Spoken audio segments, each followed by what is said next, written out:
Il est 20h30 à Conakry, même heure à Guékédou. Bonsoir et bienvenue à tous dans ce journal dont voici les principales articulations. Les responsables éducatifs et les parents d'élèves s'activent pour la rentrée scolaire prévue le 6 octobre prochain mardi. Une campagne de sensibilisation pour le retour massif des apprenants dans les salles de classe est lancée ici même à Conakry. Les échos dans ce journal.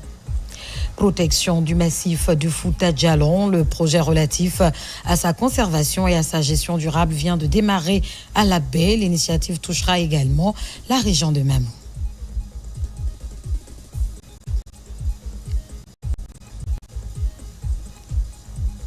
À Cancan, le collectif des journalistes professionnels pour la refondation vient de lancer la première édition du tournoi corporatif régional des médias avec pour ambition de prôner la cohabitation pacifique au sein de la presse. C'est tout pour le sommaire. Encore une fois, bonsoir et bienvenue à tous. Le climat de sérénité qui a marqué le référendum de ce dimanche est largement salué par les autorités guinéennes lors d'une réunion au poste de commandement opérationnel de sécurité intérieure. Elles ont dit leur satisfaction face au bon déroulement du scrutin, un rendez-vous national avec les urnes qui témoignent de la confiance croissante des Guinéens au processus électoral. Tout cela avec le bilan préliminaire sécuritaire présenté au soir et au lendemain du scrutin par les forces de défense et de sécurité réunies au sein de la Commission nationale de défense, organe stratégique placé sous l'autorité du Conseil national de la défense. C'est un compte rendu d'Omar Bari. À l'issue de la journée électorale, plusieurs hauts responsables de l'État se sont réunis au poste de commandement opérationnel de sécurité intérieure pour dresser le bilan sécuritaire du scrutin référendaire de ce dimanche. Une rencontre placée sous la conduite du Premier ministre chef du gouvernement, Amadou Riba.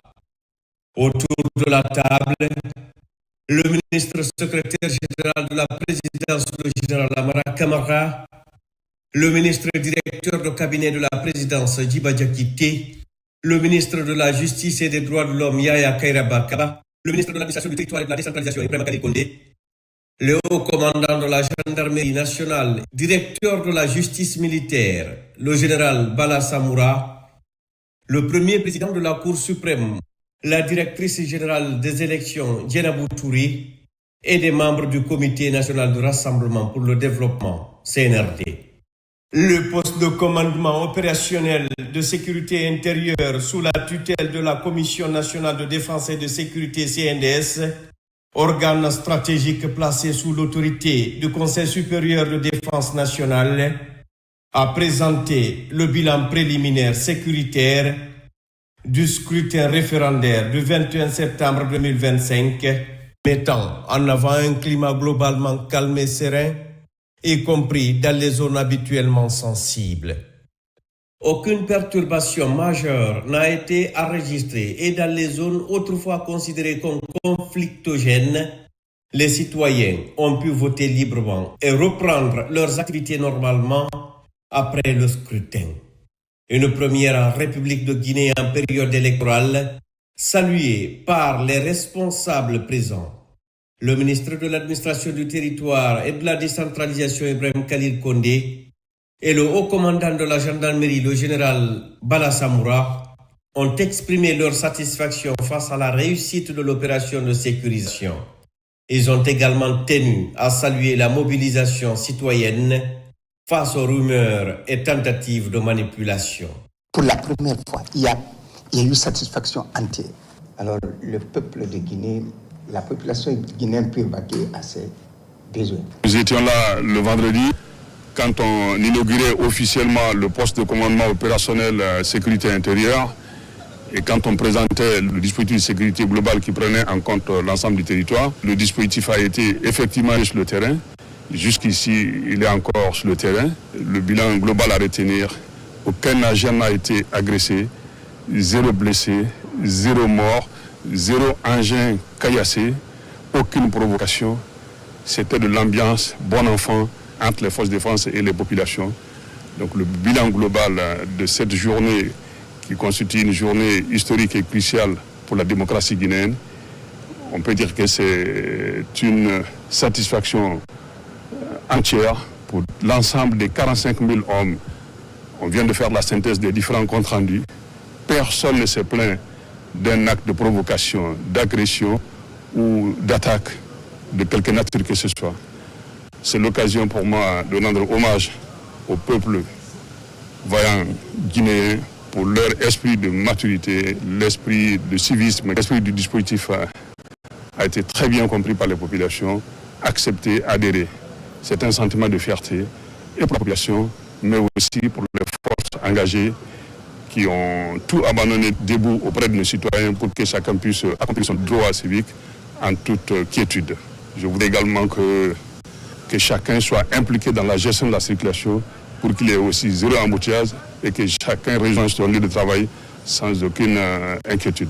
La directrice générale des élections, Diena Boutouré, a quant à elle exprimé un sentiment de satisfaction, notant une participation massive à l'échelle nationale.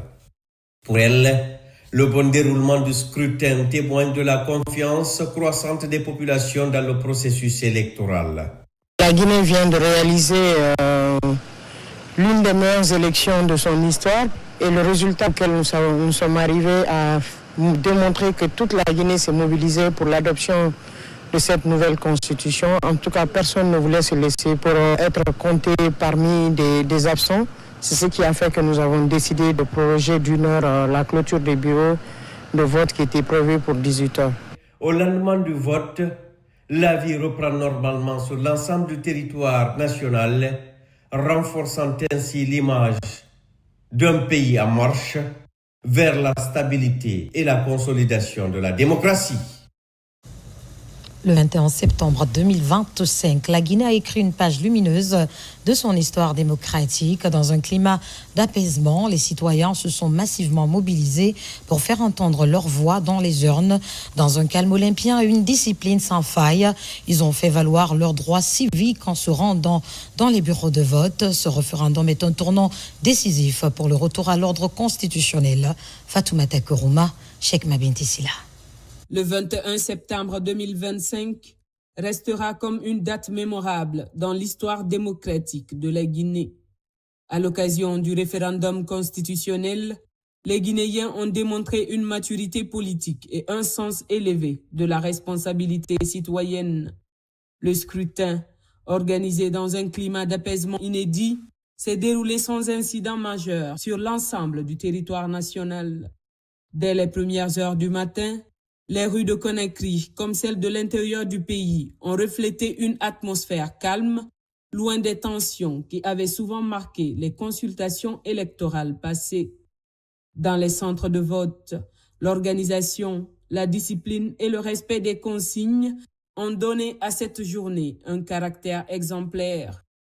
Les forces de sécurité, déployées de manière efficace, ont assuré leur mission avec professionnalisme, garantissant à la fois la liberté et la sécurité des électeurs.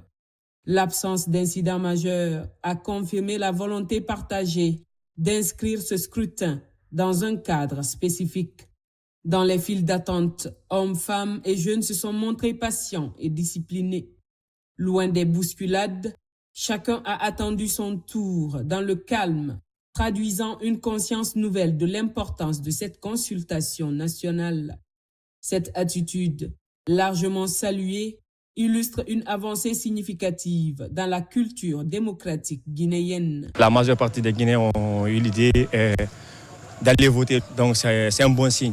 Et aujourd'hui, lundi peut dire que la situation elle est stable, tranquille. La ville elle est calme, ça va, alhamdoulilah. Tout le monde avait pu voter dans la tranquillité et tout était bien passé en bref cas. La satisfaction qu'ils les ont poussés à aller aux urnes les a conduits encore à aller aux activités. Différemment dans les temps passés, on a vu quand il y a des élections, c'est le sentiment de peur qui s'installe. Mais cette fois-ci, ce n'est pas ce qu'on a ressenti en eux. Beaucoup sont là, on a passé la journée ensemble.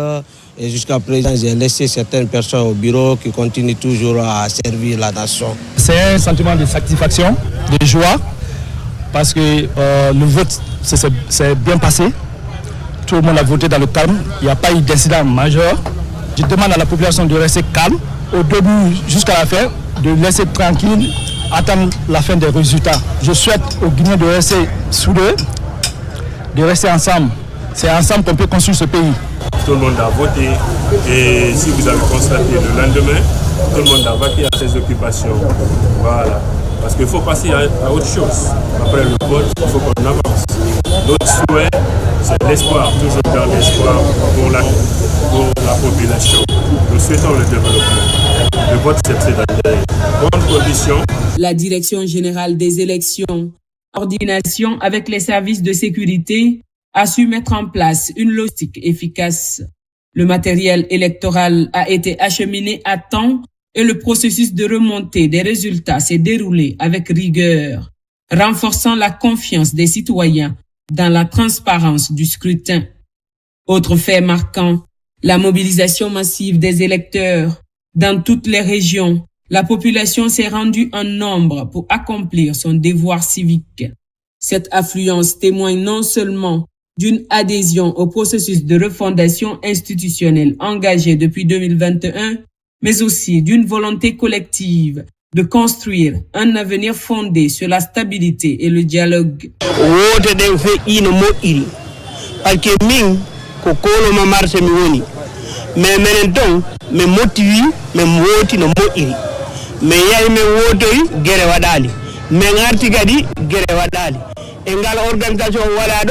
Organisation no moƴƴi wonani wowi feƴƴirde ñande wotano e lendi on fo yawno golle fuɗɗiti golle ɗen probléme ala ambra wote ke a ɲuman la mankama kɛ biro ma te mɔgɔ ma fɔ a mɔgɔ ma dimi vraiment laginɛ k'a bɛɛ sawanɛ ne an bɛɛ sawanɛ ne an ɲɛ ala tarala li ni su ye tribunal la seyala jamana kɔnɔ li donc o kɔnɔ ma an bara laginɛ kɛ den bɛɛ don kɛlɛmancɛyɔrɔ an y'an bolo don ɲɔgɔn ma sanna jamana de don a ɲɛyɔrɔ n dan dɔ depuis a bolo b'u tan ni bara b'u vote tan na ba de han mais il vote modèle tan ah muna yan bɛɛ tan parce que c'est que tranquillement biri n'a voté a fa in fayra maintenant en forme biri tan bɛɛ biri ka ongo mbele so ngoro ongo ka tay bokka ka yarima o ngala laginɛ tongo.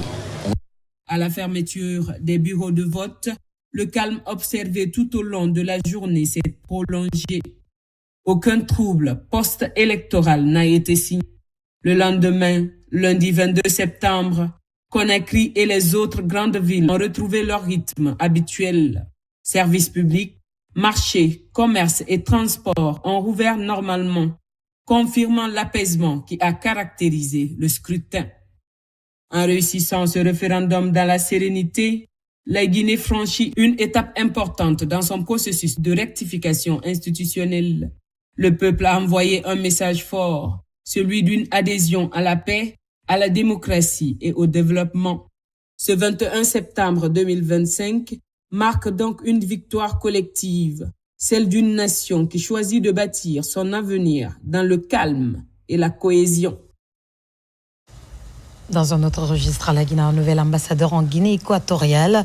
Récemment, il a présenté ses lettres de créance au président équato-guinéen. Cette mission diplomatique s'inscrit dans le cadre du renforcement de la coopération bilatérale entre Conakry et Malabo Makamedozo. La République de Guinée renforce sa présence diplomatique en Afrique centrale. Son Excellence Oumar Kandé a présenté ses lettres de créance par lesquelles le président général Mamadi Doumbouya l'accrédite auprès du président Théodoro Obiang Nguema Mbassongo en tant qu'ambassadeur extraordinaire et plénipotentiaire de la République de Guinée en Guinée équatoriale. À l'issue de la cérémonie officielle, le diplomate guinéen a eu un entretien en tête-à-tête avec le président équato-guinéen. Les échanges ont porté sur des questions relatives à la coopération bi- et multilatérale entre les deux pays. Il a souhaité que nous développions des relations de partenariat stratégique entre nos deux pays sur le plan économique. Ensuite, des questions relatives aux relations sur le plan multilatéral, notamment le soutien et le renforcement de la solidarité pour défendre nos positions communes au sein des grands organismes internationaux. Le président Théodoro Obiang a d'ailleurs rappelé les liens fraternels qui ont toujours existé entre la Guinée et la Guinée équatoriale. Monsieur le Président a tout d'abord rappelé le soutien que la République de Guinée a apporté à la République de Guinée équatoriale lors de leur accession à l'indépendance. Il a émis son souhait de créer une fédération des 3 pays Guinée, la République de Guinée, la République de Guinée équatoriale et la République de Guinée-Bissau. Désormais officiellement installé, l'ambassadeur Oumar Kandé entend renforcer et dynamiser les relations de coopération entre la Guinée et la Guinée équatoriale, notamment dans plusieurs domaines clés du développement. Je vous le disais au sommaire, à moins de 2 semaines de la rentrée des classes, les autorités éducatives et parents d'élèves sont sur pied d'œuvre. Ce mardi, une campagne de sensibilisation pour le retour massif des élèves, surtout les jeunes filles, est lancée.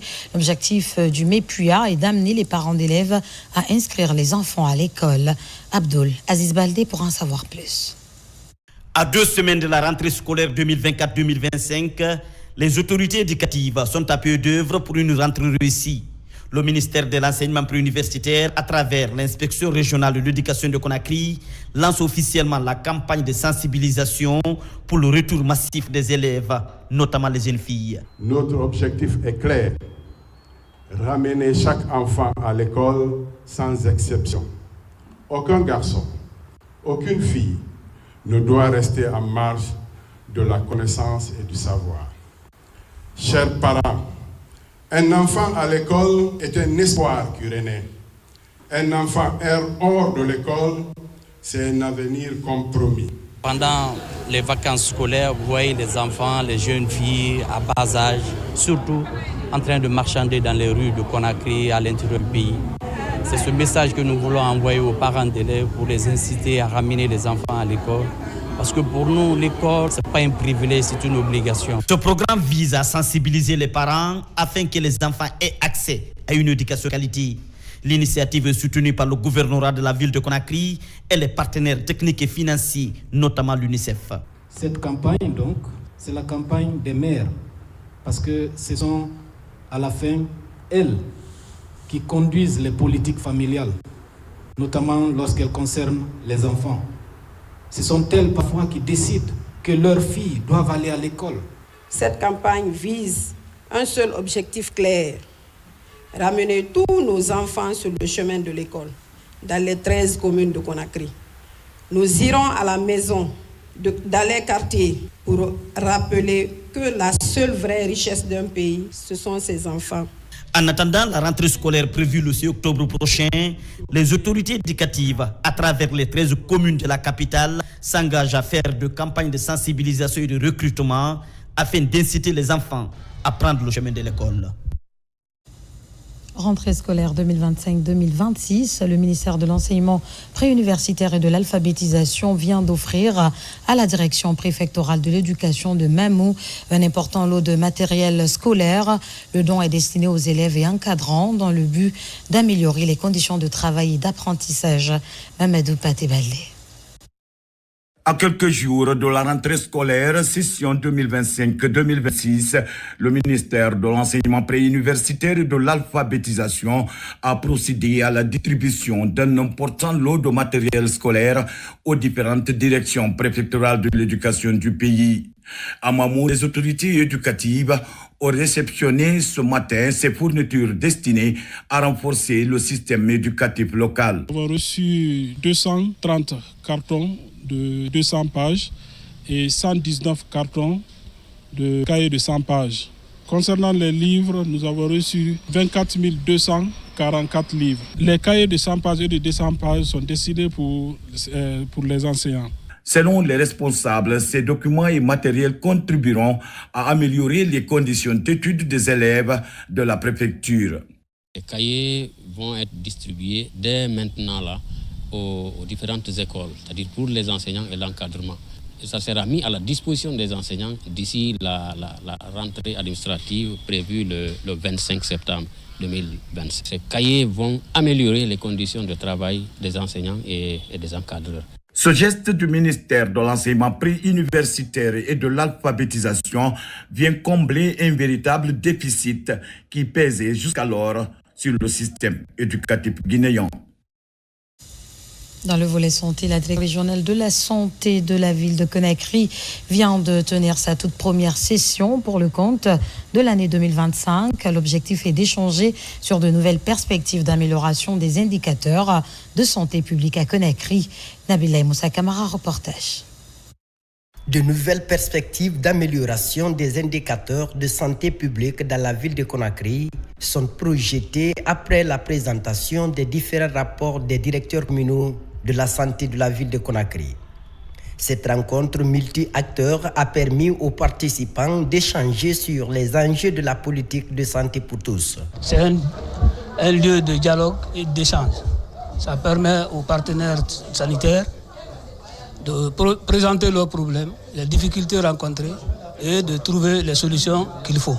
C'est une activité qui concerne réellement à réunir tous les acteurs du secteur de la santé ainsi que les autres sectoriels afin de discuter non seulement sur les enjeux liés à la santé, les problématiques ainsi que les perturbations qui pourraient survenir par rapport à l'amélioration globale de la population du secteur de la santé, mais aussi dans son entourage, ainsi que les indicateurs d'amélioration du système de santé du ministère de la Santé et de l'Hygiène publique. Ce comité de 5 jours d'évaluation des indicateurs de performance dans la région de Conakry est un moyen pour la direction régionale de la santé et les acteurs impliqués dans le processus de trouver des pistes de solutions pour garantir la santé des citoyens. C'est une instance de concertation où tous les acteurs de la santé sont réunis, de la région de la ville de Conakry sont réunis pour parler de nos problèmes,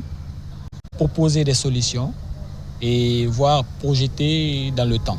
Cette première session 2025 du comité technique régional de la santé de la ville de Conakry est une occasion pour ces acteurs de faire des recommandations afin de mettre en pratique la politique du gouvernement en matière de santé publique.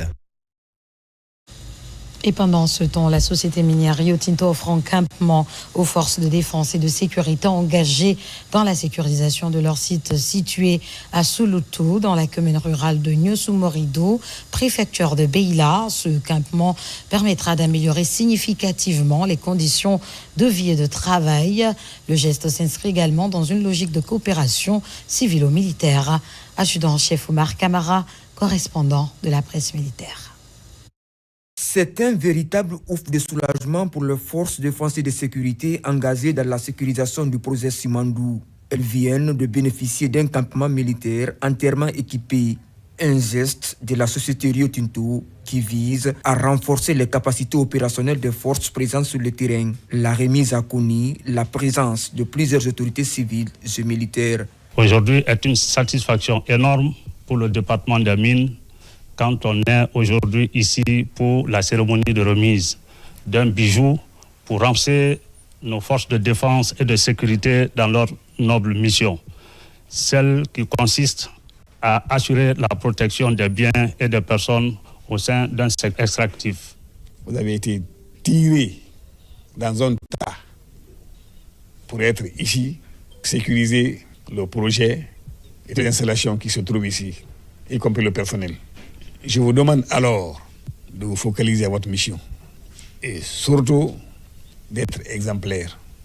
Vous n'êtes pas sans savoir que nous sommes mélangés ici. Il y a toutes sortes de nationalités. Donc, dans tout ce que vous faites, vous devez prendre ça en compte. Composé d'un terrain de football, de bâtiments de vie, d'une salle de sport, d'une cuisine, de bureaux, d'une salle de conférence, de toilettes et d'un service de transmission.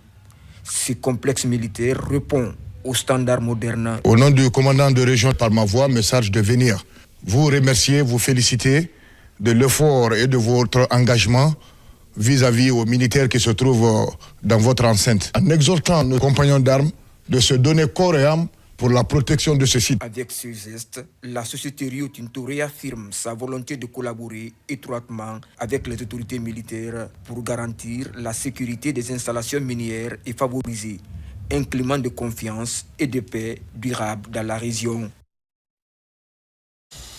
Dans l'actualité encore, la conservation et la gestion durable des forêts vient de démarrer à la baie. Il sera question de renforcer de façon durable la gestion du massif du Fouta Djallon dans les régions de la baie de Mamou. Mamadou Alpha Baldé, Sarafline Diallo. Le massif du Fouta, un écosystème clé de l'Afrique de l'Ouest, est vital pour la gestion des ressources naturelles et dans la lutte contre les effets du changement climatique. Pour renforcer la protection de ce massif, le projet Conservation et gestion durable des forêts de la biodiversité du massif du Fouta Djallon est lancé à la baie. Nous allons intervenir sur plusieurs sites.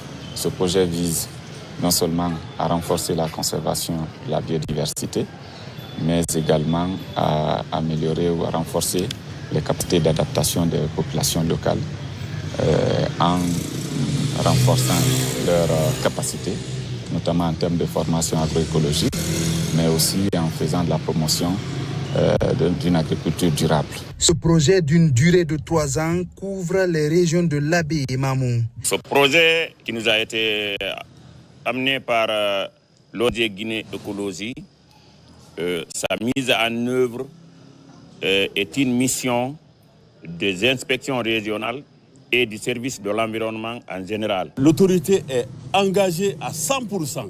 Nous sommes avec eux parce que nous avons trouvé un environnement sain, propice et très bon à vivre de nos ancêtres.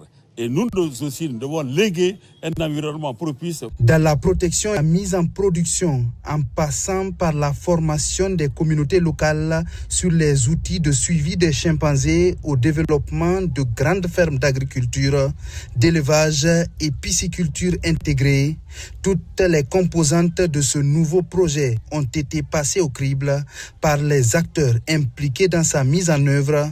Le but est de sauver le massif du Fouta Djallon, principale source de tous les grands fleuves ouest-africains, dont le Niger et le Sénégal.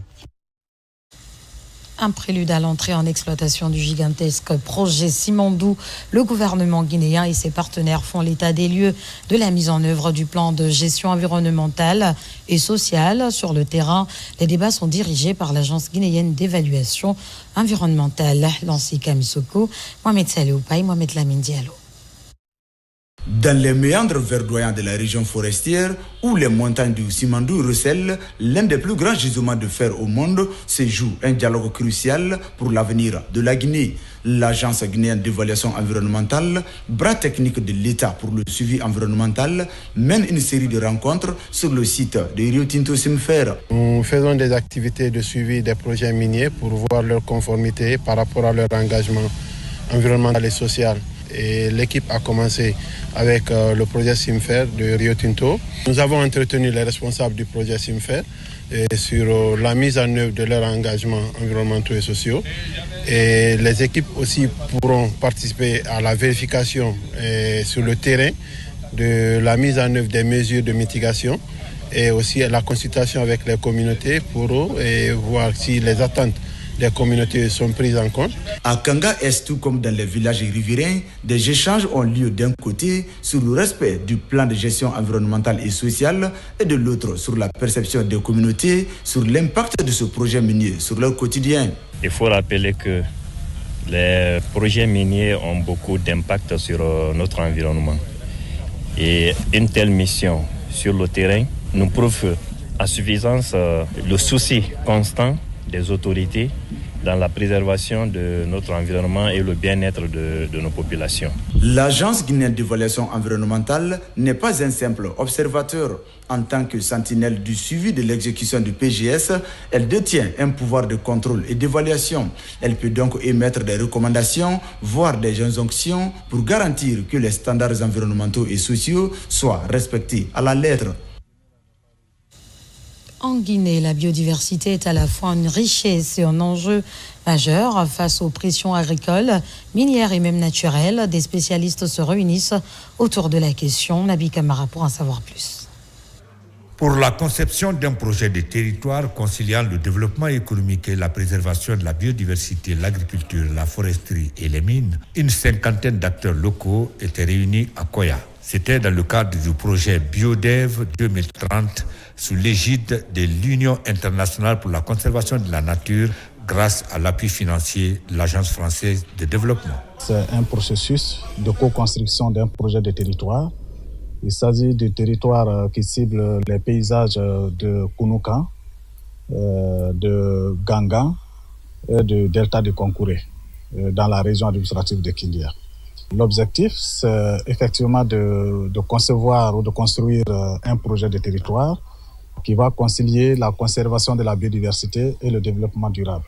Cette rencontre est la deuxième du genre qui pose les bases d'un projet concret, finançable et reproductible ailleurs. Une étape clé vers la mise en œuvre de l'accord mondial pour la biodiversité. Nous attendons beaucoup dans ce projet, mais surtout, dans la formalisation, le projet doit tenir compte des mesures d'atténuation qui peuvent aider les communautés à protéger le paysage du parc national de Gounouka.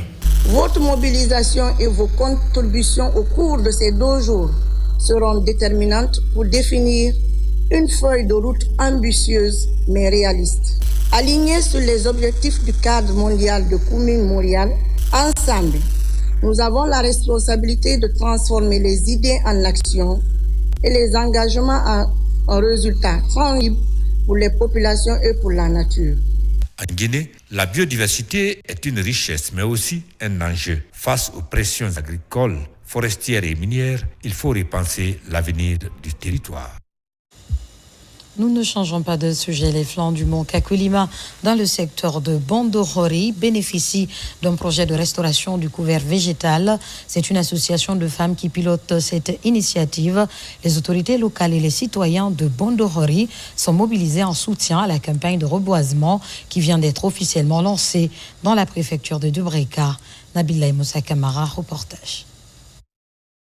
Le mont Kakulima, avec une hauteur de 1011 mètres d'altitude, cette montagne est située à cheval entre la préfecture de Dubreka et celle de Koya. Au pied de ce haut sommet, la forêt Bondorori, avec l'occupation de son flanc par des habitations, le couvert végétal de ce poumon écologique est menacé. C'est dans cette optique que l'association des femmes du Sacré-Cœur de Jésus initie cette campagne de reboisement. L'association nous a invités à venir prendre part à cette journée, une grande journée de mobilisation communautaire afin de planter des arbres qui vont contribuer à rendre la forêt du mont Kakulima plus vivante. Ici, plus de 1800 plants sont mis en terre. La vision de ces braves dames est de faire en sorte que cette partie du mont Kakulima puisse retrouver son image d'antan. Cette activité est d'une importance capitale pour nous. Ça permet de protéger le flanc du mont Kakulima et protéger la biodiversité. Et nous savons pertinemment qu'une fois que la biodiversité est protégée, cela aura un impact positif sur nos communautés et les citoyens. Au-delà de cette action citoyenne, l'association des femmes du Sacré-Cœur de Jésus entend pérenniser les acquis de cette campagne de reboisement afin de toucher dans les prochains mois d'autres localités pour les mêmes initiatives. À Kindia, la sous-préfecture de Molota bénéficie d'un ambitieux projet de reboisement porté par le Centre guinéen pour l'éducation. Bien que spécialisé dans le domaine éducatif, l'ONG se distingue également par son engagement dans la lutte contre les changements climatiques. Après Frigui-Agbé l'année dernière, c'est au tour de Molota de recevoir plus de 1000 plants. Yaya Silla, Fanalabaya Kamara, Fasciné Silla. Nous sommes dans la sous-préfecture de Molota. L'ONG Seguifed mobilise la communauté pour planter les arbres sur un périmètre de 1000 hectares, jusqu'ici vierge et complètement absent dans les projets de reboisement. L'objectif principal, c'est le reboisement des berges de Kilissi, dans le cadre de la préservation ou de la protection de l'environnement. Et comme vous le savez, Kilissi est une rivière de par sa position naturelle qui alimente la ville de Kindia en eau. Nous sommes quand même fixés pour l'objectif vraiment de les reboiser pour vraiment la survie de la communauté. Seguifed, Centre guinéen pour l'éducation, est une ONG qui mène chaque année des activités de reboisement dans la préfecture de Kindia. La mise en terre des plans, nous sommes très contents d'être choisis parmi tant d'autres pour que cette activité se réalise sur notre sol. Nous constatons déjà une dégradation très poussée. Si on ne reboise pas, ce qui va venir, ce serait plus pire. Mais l'exception pour cette année, du fait que c'est pas seulement une seule espèce que nous avons choisie, qui a été choisie. Il y a des espèces endogènes et des espèces exotiques qu'ils ont mélangées. Ça, c'est un atout déjà. L'année dernière, c'est la sous-préfecture de Friguiagbé qui avait bénéficié d'un investissement en plan avec un reboisement de plusieurs hectares. Venons-en à présent à ce point de presse pour expliquer les activités menées ainsi que la mission assignée à l'Agence guinéenne d'évaluation environnementale. Au cours de ce rendez-vous stratégique, des perspectives ont été annoncées par les responsables de la structure. L'idée est de qualifier le service pour mieux réaliser les actions liées à la protection de l'environnement. Moussa Bangora. La protection du patrimoine naturel et de la biodiversité, une des priorités de l'Agence guinéenne d'évaluation environnementale. Ici, à la Maison de la Presse, un débat est ouvert. C'est pour informer les citoyens et partenaires sur les enjeux environnementaux, mais également dévoiler la mission de l'Agence qui est de veiller désormais sur tout projet minier, industriel et agricole. La mission que nous avons à l'AGE, nous ne pourrons la réussir que si nous avons le soutien et l'accompagnement de tout le monde. Les rapports d'études d'impact sont validés par un comité technique. Les textes de loi qui sont en vigueur en ce moment nous donnent beaucoup de force pour renforcer la mise en œuvre de ces engagements. En plus du bilan, plusieurs actions ont été planifiées pour les mois à venir. Dans cette planification figure en bonne place le renforcement du cadre réglementaire et technique, la mobilisation citoyenne et le contrôle environnemental pour le respect des normes internationales. La digitalisation du service est déjà lancée et nous sommes actuellement pour parler avec 2 potentielles entreprises qui pourront nous accompagner dans ce processus de digitalisation. Donc nous appelons encore tout le monde à continuer de nous remonter les informations sur les situations de non-conformité observées. Et l'AGE se donne la mission de répondre à ces demandes et d'envoyer des équipes pour vérifier les choses sur le terrain. Étant un service du ministère de l'Environnement, l'Agence guinéenne d'évaluation environnementale se veut une institution de référence capable d'anticiper les risques et accompagner les projets de développement durable en Guinée. Dans l'actualité, toujours la 4e session du Forum national de la poésie arabe vient de se tenir à l'Université générale Lansana Conté de Sanfonia. Elle est organisée par le département des affaires culturelles de Sharjah aux Émirats arabes unis, en partenariat avec la faculté des lettres et sciences du langage de la dite université. L'objectif est de promouvoir la poésie arabe et enrichir la scène littéraire guinéenne. Marwan Kamara, Ismaël Nabé. Dans la salle des conférences de l'Université générale Lansana Conté de Sanfonia, les travaux de la 4e session du Forum national de la poésie arabe sont ouverts. Ils réunissent ici les poètes arabophones de la Guinée.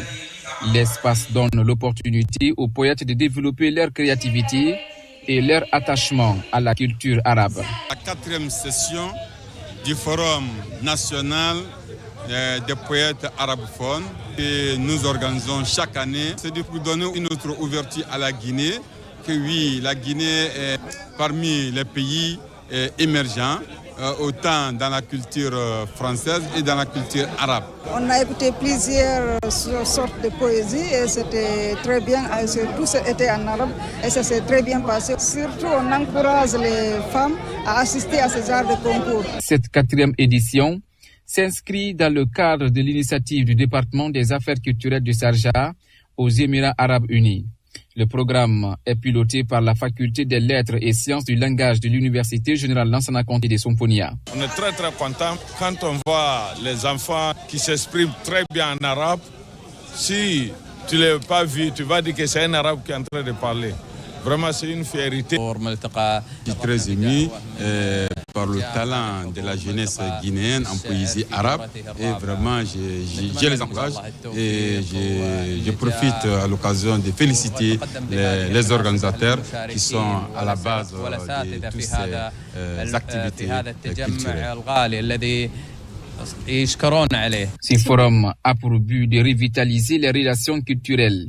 Une relation ancienne qui inspire la créativité des Guinéens à la culture et aux relations humaines arabes. Nous poursuivons cette édition. 41 pèlerins évangéliques guinéens séjournent actuellement à Jérusalem, venus de Conakry et de l'intérieur du pays. Ces fidèles chrétiens vivent une expérience spirituelle intense marquée par la foi et la sérénité. David Yambouno est notre envoyé spécial. Tout comme les années précédentes, la Guinée présente au pèlerinage évangélique 2025 l'une des plus grandes délégations avec ses 41 pèlerins. Après des préparatifs intenses au pays, la délégation est arrivée lundi à Tel Aviv, en Israël. Dès leur arrivée, les pèlerins guinéens ont exprimé leur joie et leur gratitude à Dieu pour sa protection durant le trajet. Nous sommes dans la joie de retrouver les autres pèlerins avec lesquels nous allons vraiment communier pour non seulement prier le Seigneur, mais remercier aussi le Seigneur par la grâce qu'il nous a donnée pour vraiment faire un voyage impeccable. Le parcours a été long, mais vraiment Dieu nous a soutenus. On est arrivé à Jérusalem sain et sauf.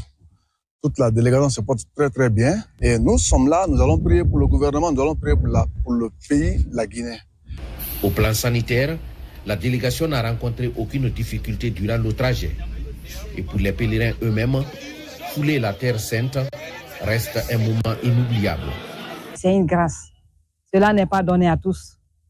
Dieu m'a choisi cette année pour être sur la Terre Sainte, pour venir prier non seulement pour ma nation, mais aussi pour moi-même et pour ma famille. Au programme de cette première journée figure la louange, l'adoration, mais également une prière solennelle à la tour de prière, lieu symbolique de communion spirituelle aux côtés des frères de l'Afrique de l'Ouest et d'Amérique latine. Dans le volet sport, Cannes-Ball des moins de 17 ans, la Guinée termine la compétition 3e après son match gagné dimanche contre l'Angola. 16-11, les jeunes guinéennes remportent ainsi la médaille de bronze de cette édition qui s'est jouée à Oran en Algérie. Il faut rappeler que le Sili Cadet est aussi qualifié à la prochaine Coupe du Monde de sa catégorie. Ce sera en 2026. Bintia Condé. C'est une petite finale qui a tenu toutes ses promesses. Dans ce match, les Guinéennes sont déterminées à terminer sur l'une des marches du podium. L'entame, elle impose le caractère offensif et maintiennent la suite défensive. Une stratégie qui portera ses fruits car la pause interviendra avec une large domination guinéenne au score 8-1 à la reprise. C'est la même tactique de jeu qui continue et la Guinée finit par remporter la médaille de bronze avec un résultat satisfaisant face à l'Angola, l'un des gros morceaux du continent. C'est vrai que hier on a joué la demi-finale contre la Tunisie. Elles n'ont pas démérité aussi, mais la Tunisie nous a montré qu'elles étaient à la hauteur. Donc du coup on s'est rattrapé aujourd'hui. Bon, les filles ont respecté les consignes données. Elles ont joué du début à la fin. Et le résultat est vraiment satisfait. Donc, du coup, on a mérité ce qu'on a eu, la médaille de bronze. Alors. Une 3e place bien significative car elle est obtenue par une jeune équipe qui découvre la Coupe d'Afrique des Nations pour la toute première fois. Nous sommes ravis de remporter cette victoire parce que c'est la 3e place. Et même si nous n'avons pas été 2e, nous sommes ravis. Cet obstacle du handball guinéen vient confirmer le travail acharné par la Fédération guinéenne de handball à travers sa direction technique nationale. En plus de ces médailles, la Guinée a réussi à décrocher 2 tickets de qualification pour le challenge intercontinental et la Coupe du monde des moins de 17 ans. Stress, fatigue, charge de travail énorme dans le métier de journaliste. Certains sont parfois tentés d'abandonner pour préserver leur santé. À Cancan, le collectif des journalistes professionnels pour la refondation a sa solution au problème. La première édition du tournoi corporatif régional des médias est lancée avec pour ambition de prôner la cohabitation pacifique au sein de la corporation. Toumani, Sira Diallo et Djamon Kaba sont nos correspondants sur place. Au stade Maloumadi Diakité de Cancan, de l'ambiance pour réunir 4 corporations de bataille autour du football. Il s'agit des journalistes, communicants, blogueurs et couturiers. Un projet fédérateur porté par le collectif des journalistes professionnels pour la refondation. La première édition affiche l'ambition de recréer la cause juvénile. Le sport est une occasion de grand rassemblement. Aujourd'hui, vous avez vu, on avait près de 2000 personnes au stade. Alors si ce n'est pas le sport, c'est difficile de faire regrouper ce nombre de personnes. Donc c'est pourquoi nous, étant journalistes, étant des jeunes, on a préféré organiser le tournoi, c'est-à-dire choisir le football pour rassembler les jeunes de la région administrative de Kankan. Au nom de Zakaria Koulibaly, l'ex-ministre des hydrocarbures, il encourage la jeunesse, félicite la jeunesse afin de multiplier ces initiatives pareilles pour la solidarité. C'est le grand jour pour brandir le trophée Zakaria Koulibaly, un ancien ministre de la République. La finale oppose la presse locale de Kouroussa au couturier de Kankan. Le dernier coup de sifflet donne le sourire aux détenteurs des ciseaux qui se sont imposés sur les professionnels du micro. Score final, 1-0. Ce fut une belle aventure. Nous sommes contents d'avoir remporté ce trophée. Merci aux initiateurs. Dans un match, il faut toujours un gagnant. Et l'équipe gagnante l'a vraiment mérité parce que l'équipe des professionnels de la couture, cette équipe a bien mérité vraiment cette victoire-là. À Kankan, le tournoi corporatif régional des médias élargi aux communicants et blogueurs a duré 2 semaines. Une nouvelle dynamique insufflée pour démontrer l'aspect positif du football comme un véritable facteur de rassemblement et de cohésion sociale. C'est la fin de ce journal. Merci à tous de l'avoir suivi. L'actualité se poursuit sur le www.rtgguinée.info. Guinée, notre paradis, terre de richesse, d'opportunités et d'innovation. Bonsoir.